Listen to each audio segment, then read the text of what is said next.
Hi, movie potential here. Today I'm going to explain a comedy drama movie named Son of a Rich. So let's begin. Grisha is the son of one of the richest men in Russia and acts as such. He's spoiled, incredibly rude, and gets in constant trouble because he never gets consequences for his actions. He doesn't do anything useful in his life, he just spends his days partying, drinking, and using women. One night, after kicking out a girl he had promised a ride to because she wouldn't get intimate with him, Grisha is stopped by the police for speeding. He tries to bribe Captain Semyonov as he does with every cop he meets, but Semyonov won't accept the money. Grisha is still allergic to consequences though, so he tries to drive away, and Semyonov gets in front of the car to stop him. This doesn't stop Grisha, whose empathy is non-existent, and he keeps on driving with Semyonov holding on to the hood of the car. Moments later, Grisha's dad Pavel goes to the police station to pay the bail and release his son, who continues to be a spoiled brat asking to be served even while locked in a cell. The chief reminds Pavel of all the destruction Grisha has caused the past few months, including a yacht, and now he's sent a cop to the hospital with grave injuries. The boy is simply out of control and Pavel seriously needs to do something. After the bail gets paid, Pavel scolds Grisha for his behavior and threatens with cutting him off, but Grisha doesn't care because he knows his dad is all bark and no bite. Feeling incredibly stressed, Pavel visits his friend with benefits, TV producer Anastasia, to find some comfort in her presence. He doesn't know what to do with his son anymore, and he can't even send him to the army because he already got him out of being recruited in the past. Anastasia gets an idea then. She knows a guy that she used to work with on horror movies that could help. His methods are unconventional but very effective, and Pavel accepts to pay him a visit. They find Lev Arnoldovich in his creepy house hanging from the ceiling with a rope around his neck, but it's all fake. This is what he does best, developing devices and special effects to trick the eye. After showing Pavel the method he used with a smoker client, which was pretending to cut his finger off, Pavel freaks out a little and wants to leave, but Anastasia convinces him to at least hear Lev's plan for Grisha. Many days later, Grisha is coming out of a club when he sees his car being towed, so he runs after the truck only to suddenly get shot and fall unconscious. He wakes up hours later to find himself in a stable, wearing strange clothes, and being told by stable boy Artyom that he needs to saddle the horses or their lord will get angry.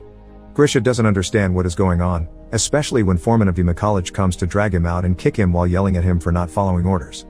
At that moment, the landowner Dmitry Timofeyev and his son Alexei Timofeyev show up and give Avdi a whip, which he uses once on Grisha for not following orders.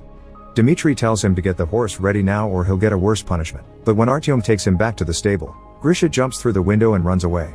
He seems to be in a village in 1860s Russia, before the abolition of serfdom. As he runs, Grisha asks people for help, requesting a phone or even the police, but nobody knows what he's talking about.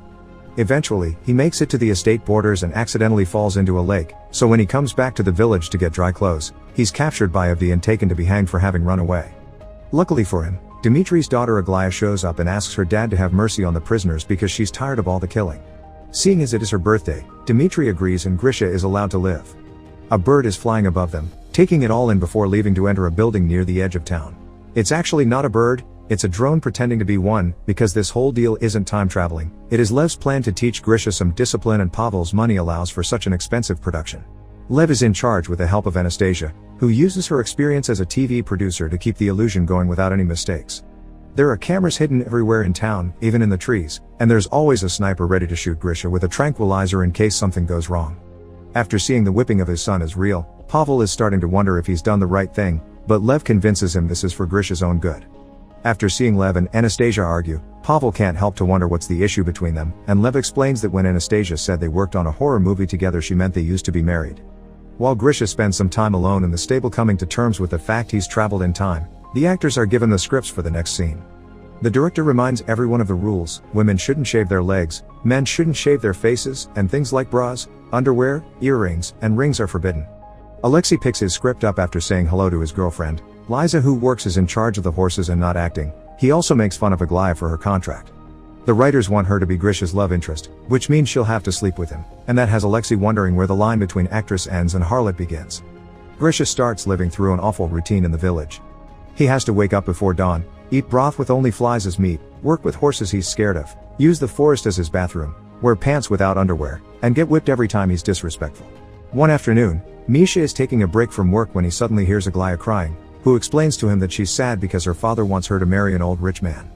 Instead of showing sympathy, Grisha thinks it's a great idea, because if the man is so old then he'll die soon and Aglaya will get all the money. Some days later, Grisha steals a chicken and asks Artyom to get him some tools to make a soup, which Grisha ends up eating it all on his own instead of sharing it with Artyom, who did most of the work. When he discovers the chicken theft, he asks the culprit to confess or he'll whip someone at random.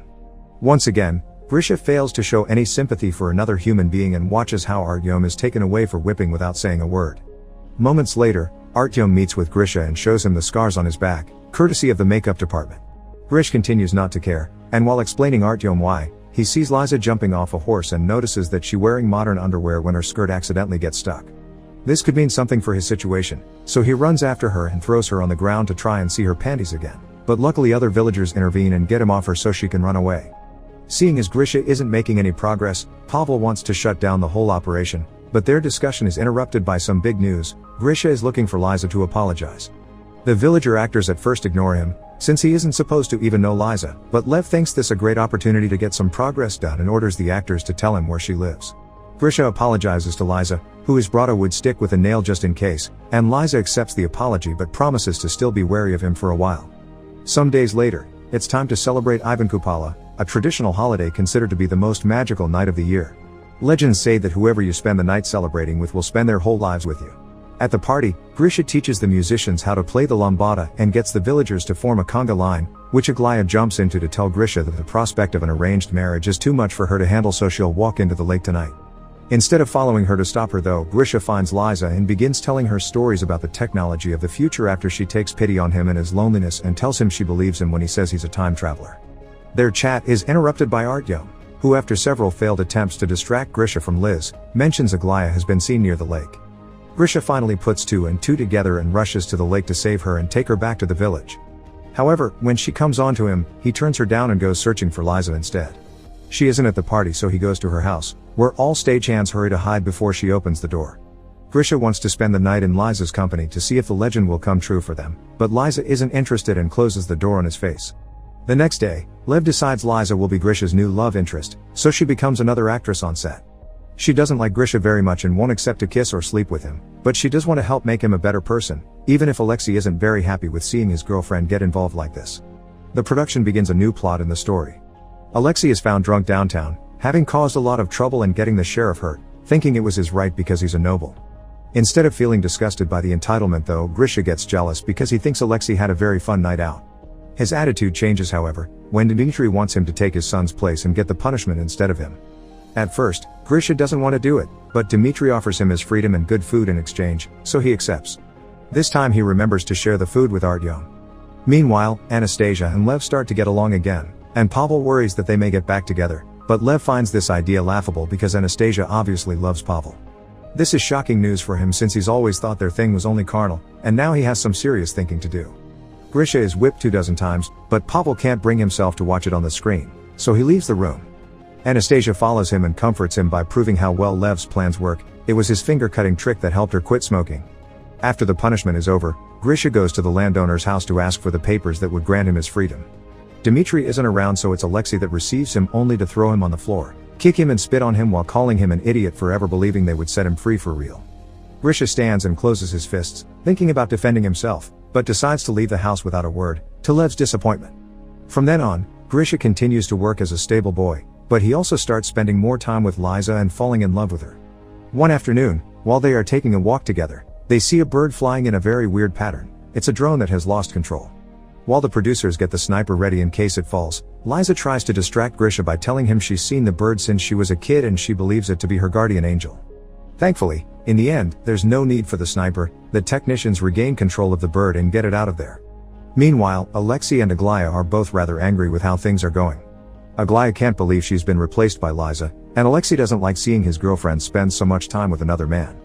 The two of them end up making love inside a carriage and are accidentally found by Grisha and Liza, who were passing by. Liza is extremely hurt by having her boyfriend cheating on her, and Grisha thinks he's seen two siblings getting dirty with each other. Because of this, Lev fires Aglaya and Alexei. Liza's mood isn't very good since then, so to cheer her up, Grisha decorates the stable with candles and makes a special dinner for her, which they eat together while sharing a fork.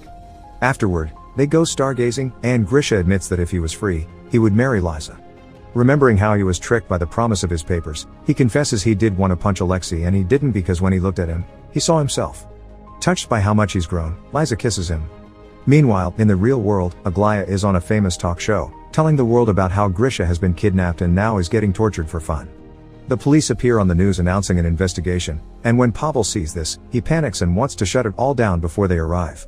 Lev, however, tells him it's too soon and that they still have time to plan a final heroic act for Grisha to pull off. Seeing as Grisha is dumb and doesn't catch on any anachronisms going on, they decide to send a group of Mongols to invade the village.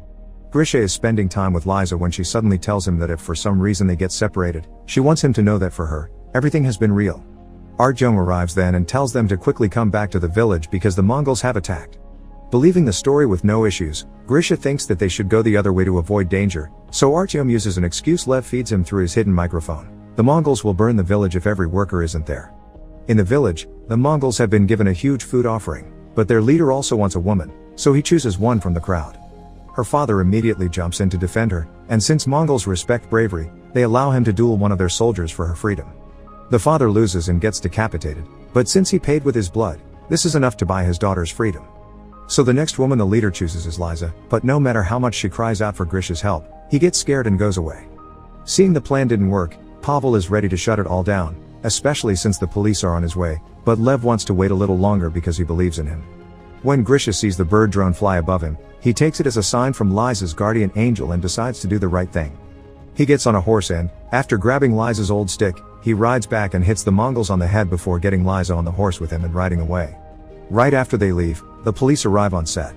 Since Grisha isn't around, it's easy for Pavel, Anastasia, and Lev to lie to them and simply tell them they're filming a movie, which the officers believe, leaving without arresting anyone. Meanwhile, Grisha and Liza ride past the estate limits and find a gas station, which greatly confuses Grisha. Liza is about to explain everything to him, but that's the moment the sniper chooses to strike and knock Grisha out. He wakes later in the hospital, where Pavel tells him he's been 3 months in a coma after a car accident and pretends not to know what Grisha is talking about when he asks about the village and Liza. Grisha tries to go back to his old partying life, but it doesn't feel right anymore, and even gives his car to Captain Semyonov to compensate for what he did to him. One evening, while in a club, Grisha finds Alexei and Aglaya and tries to ask them about Liza, but they pretend not to know him. Grisha apologizes for the confusion while looking incredibly defeated, so the actors decide to take pity on him and give him some information. The following day, they take Grisha to the ranch where the production rented the horses and Liza works at, and when he finally sees her again, he asks her if what she had said is true and it truly had all been real for her. When she confirms it, the couple kiss and begins a new relationship. Sometime later, Grisha takes Liza as his +1 to his father's wedding to Anastasia, where he thanks him for having put him in this crazy project and making a better person out of him. From then on, more spoiled rich brats are taken to the village often and Grisha helps with their rehabilitation.